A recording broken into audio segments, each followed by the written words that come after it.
प्रधानमंत्री नरेन्द्र मोदी अद्य तमिलनाडोः केरलस्य च यात्रायां प्रस्थास्यति। श्रीमोदी चेन्नईनगरे अर्जुन टैंक इति युद्धयानं सैन्यबलाय समर्पयिष्यति।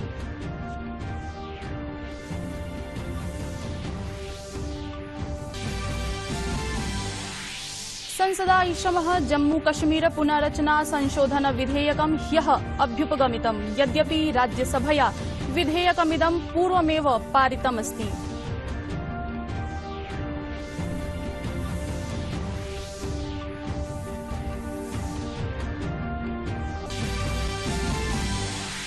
देशस्य अर्थव्यवस्थायै औद्योगिक गतिविधिभ्यश्च निरन्तरम् उत्तमाः वार्ताः निशम्यन्ते। प्रत्यग्र तथ्यानि प्रतिपादयन्ति यत् देशस्य औद्योगिक उत्पादने डिसेम्बर मासे 1% वृद्धिः सञ्जातास्ति। केन्द्रेण प्रोच्यते यत् देशे साम्प्रतं यावत् 92 लक्षाधिकेभ्यः लाभार्थिभ्यः कोविड-19 सूच्यौषध वितरणमस्ति कृतम्। स्वास्थ्य मन्त्रालये संयुक्त सचिवः डॉ मनदीप भण्डारी पत्रकारेभ्यः प्रत्यपादयत् यत् कोविड सूच्यौषधस्य द्वितीयवारं वितरणं पूर्व स्वीकृतेभ्यः जनेभ्यः समारब्धमस्ति। अमेरिका देशस्य पूर्व राष्ट्रपतिः डोनाल्ड ट्रम्पः सीनेट अर्थात् अमेरिकीय संसदा कैपिटल हिल क्षेत्रे सञ्जात हिंसायाः आक्षेपात् विमुक्तः।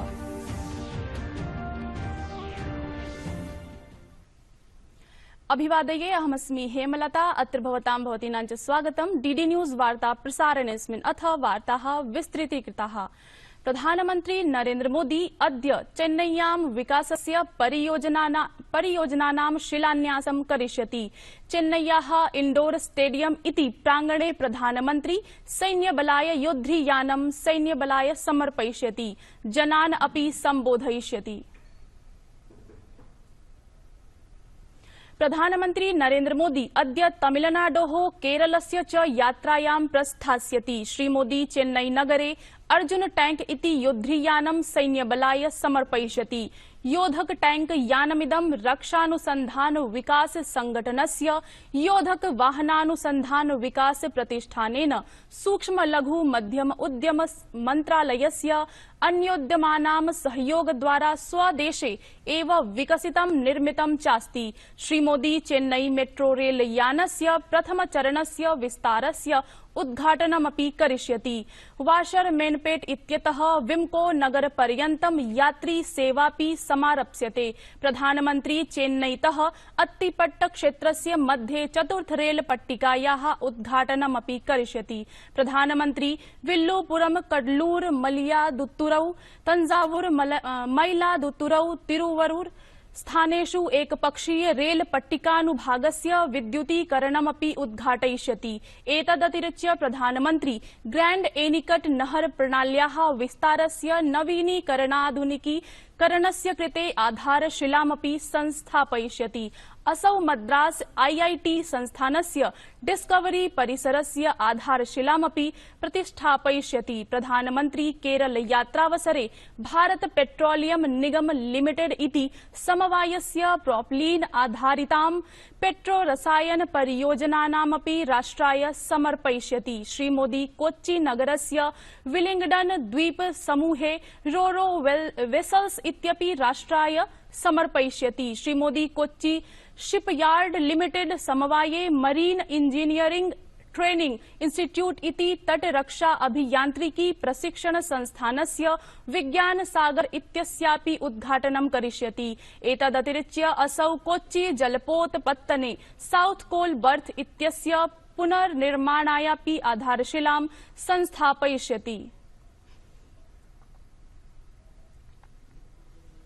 संसदा ऐषमः जम्मू कश्मीर पुनर्रचना संशोधन विधेयकं ह्यः अभ्युपगतम्। यद्यपि राज्यसभया विधेयकमिदं पूर्वमेव पारितमस्ति। विधेयके अखिल भारतीय सेवानां कृते अरुणाचल प्रदेश गोवा मिजोरम केन्द्रशासित AGM UT कैडर इत्यादिभिः साकं जम्मू कश्मीर सवर्गस्यापि विलयस्य प्रावधानमस्ति विहितम्। विधेयके विहित चर्चायाः प्रत्युत्तरे गृहमन्त्री अमित शाहः प्रत्यपादयत् यत् NDA संयुतेः प्रशासन आरोहणानन्तरं जम्मू कश्मीरे पंचायतीय राजव्यवस्था प्रारब्धा अस्ति। अमुना भणितं यत् जम्मूकश्मीरस्य भूरि नागरिकाः विगत 70 वर्षेभ्यः विद्युत् उत्पादनात् वञ्चिताः आसन्। तेभ्यः विगत 7 मासाभ्यन्तरे एव विद्युत् सुविधा समुत्पादिता अस्ति। श्री शाह प्रावोचत् यत् जम्मूकश्मीरं प्रधानमन्त्रिणः नरेन्द्रमोदिनः शीर्ष प्राथमिकता अस्ति। अस्मिन् केन्द्रशासित प्रदेशे सम्प्रति नैकाः विकास परियोजनाः समारब्धाः सन्ति। असौ न्यगदत् यत् प्रशासनं जम्मूकश्मीरम् आत्मनिर्भर कर्तुम् इच्छति। जम्मू कश्मीर के उद्योग के लिए सबसे बड़ा हर्डल था, वहां कोई भी उद्योगपति उद्योग लगाना चाहे तो उसको भूमि नहीं मिल सकती। धारा 370 हटाई, उसके बाद में जमीन के कानून के हमने परिवर्तन किया और अब ऐसी स्थिति हुई है कि जम्मू कश्मीर के अंदर उद्योग लग पाए। 6 महीने पहले ही हम कार्यक्रम कानून लाए और अब मिल पाएगी, इसलिए उद्योग भी आएंगे। और उद्योग को आने के लिए सबसे अच्छा प्रोत्साहन पैकेज नरेंद्र मोदी जी की अगुवाई में भारत सरकार लाई है, अप्रूव किया है और जम्मू कश्मीर सरकार ने भी इसको अप्रूव कर दिया है। अर्थव्यवस्था महत्वपूर्ण समये वर्तते। जनैः आशास्यते यत् साधारण वित्त संकल्पना सत्रं ताः अर्थव्यवस्थागताः चिन्ताः अस्य विकास प्रक्रियाम् अग्रे वर्धयिष्यति। संसदि चर्चावसरे विपक्षिभिः भूरि आरोपाः आरोपिताः, किन्तु वित्तमन्त्रिणा तथ्याधारे सर्वे प्रश्नाः प्रत्युत्तरिताः। वित्तमन्त्री निज भाषणे ग्रामवासिभ्यः, निर्धनजनेभ्यः, सर्वसाधारणेभ्यश्च विरचित कल्याण कार्याणाम् एनडीए संयुतेः प्रशासन द्वारा विहित योजनाः समुपस्थापिताः। निर्मला सीतारमण वर्या विपक्ष पक्षस्य आरोपान् दृढतया प्रत्याख्यातवती। असौ प्रावोचत् यत् प्रशासनं सर्ववर्गेभ्यः कार्यं कुरुते। I think what I want to highlight is, as I said at the beginning, stimulus plus reforms. An opportunity has been taken out of the pandemic situation, a challenging situation of the pandemic, did not deter the government, did not deter us from taking up reforms which are going to be necessary for sustaining a long-term growth for this country. देशस्य अर्थव्यवस्थायै औद्योगिक गतिविधिभ्यश्च निरन्तरम् उत्तमाः वार्ताः निशम्यन्ते।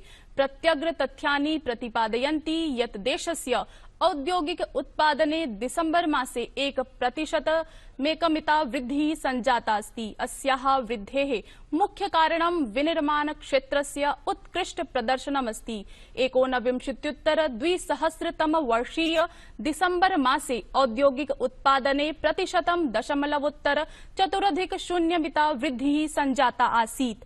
शुक्रवासरे प्रख्यापित औद्योगिक उत्पादन सूचकाङ्कस्य तथ्यानाम् अनुसारेण विनिर्माण क्षेत्रस्य उत्पादने 20-2000 वर्षीय दिसंबर मासे 0.6% वृद्धिः जाता। अपरत्र च विद्युत् उत्पादने विगत दिसंबर मासे 0.1% वृद्धिः समंकिता।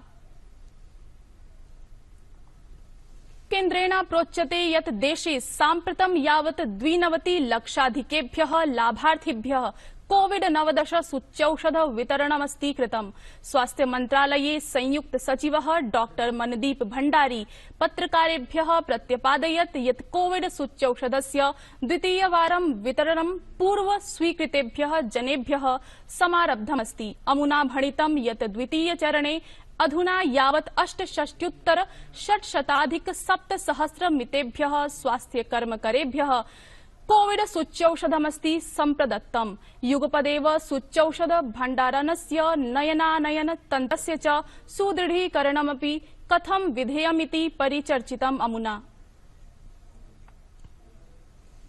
उत्तराखण्ड राज्ये जलताण्डवस्य अनन्तरम् अद्य 6 दिवसेऽपि रक्षोद्धारकार्याणि विधीयन्ते। राष्ट्रियापत्प्रबन्धन दलेन तपोवन परियोजनायाः टनल इति भूम्यन्तरे अवरुद्धान् जनान् सुरक्षितुं प्रयत्नो विधीयते। सहैव बैराज मध्येऽपि अन्वेषण अभियानमपि प्रारब्धम्। तत्रैव रैणी ग्रामे अन्वेषणाभियानेन साकं वैकल्पिक सेतु निर्माण कार्यमपि प्रचलति।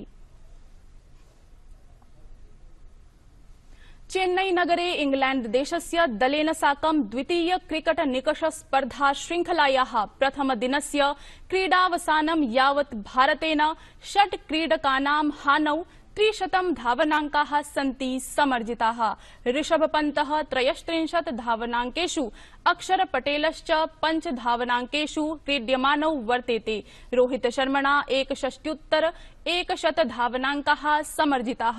अजिंक्य रहाणे 67 धावनाङ्कान् समर्जयत्। चेतेश्वर पुजारा च 21 धावनाङ्कान् व्यरचत्। शुभमान गिलः विराट कोहली च विनैव धावनाङ्क समर्जन् बहिर्भूतौ। अस्मिन् स्पर्धायां प्रतिशतं 50 मितया क्षमतया साकं दर्शकाः स्पर्धायाः दर्शनार्थं समनुमताः अवर्तन्त। ध्यानास्पदम् अस्ति यत् चतस्रीणां स्पर्धानां श्रृंखलायां इंग्लैंड देशीय दलं 1-0 अंकानाम् अन्तरालेन अग्रत्वं भजते।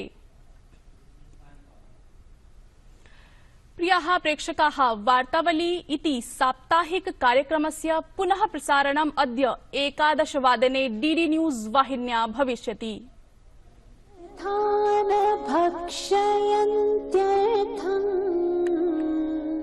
भक्षितं निर्वमन्ते वा।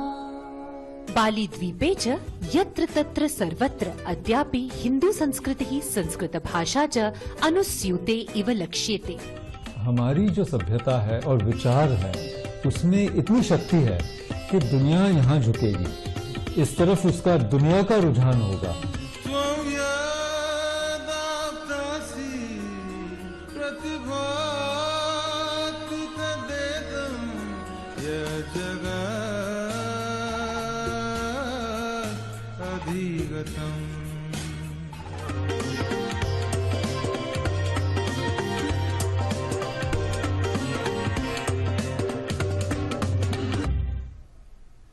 वार्ता संस्करणमेतत् सम्पद्यते। अधुना अभिनव वार्ताभिः सह पुनः उपस्थास्यामः। भूयात् तावत् मङ्गलम्।